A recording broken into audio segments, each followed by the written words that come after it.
Staying motivated. It's one of the biggest keys to continuing to win more at life.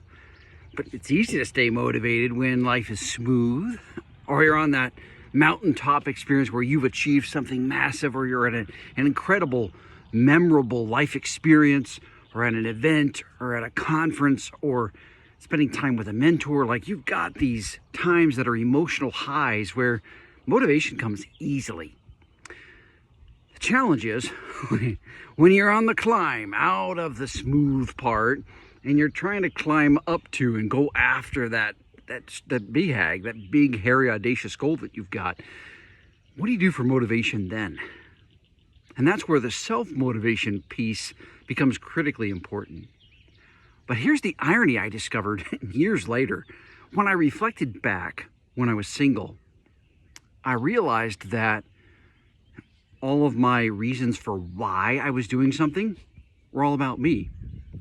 And I discovered that my motivation would run out often. I would try to find the easiest, whether shortcuts to the thing I wanted to achieve.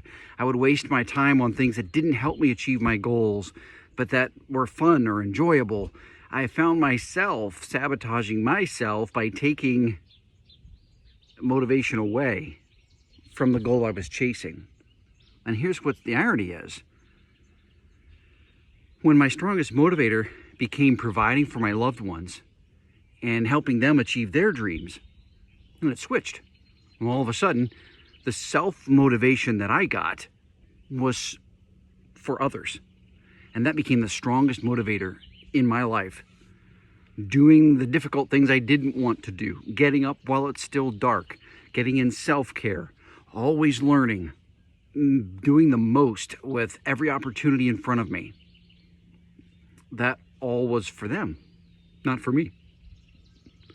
And I find this to be true for a lot of people who are truly winning more at life, is that oftentimes their strongest motivators, even though it's self-motivation that they're pulling from to motivate themselves, isn't about themselves. It's about others.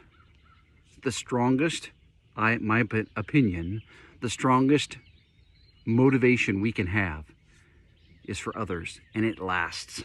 Why? Because they need us to show up. They need us to do our very best. So that's what I would encourage you. Let's say you don't have people literally depending on you. Find a way that you can give back, mentor, come alongside, because if you can find that self-motivation coming from for others, I believe it's a great way to win more at life.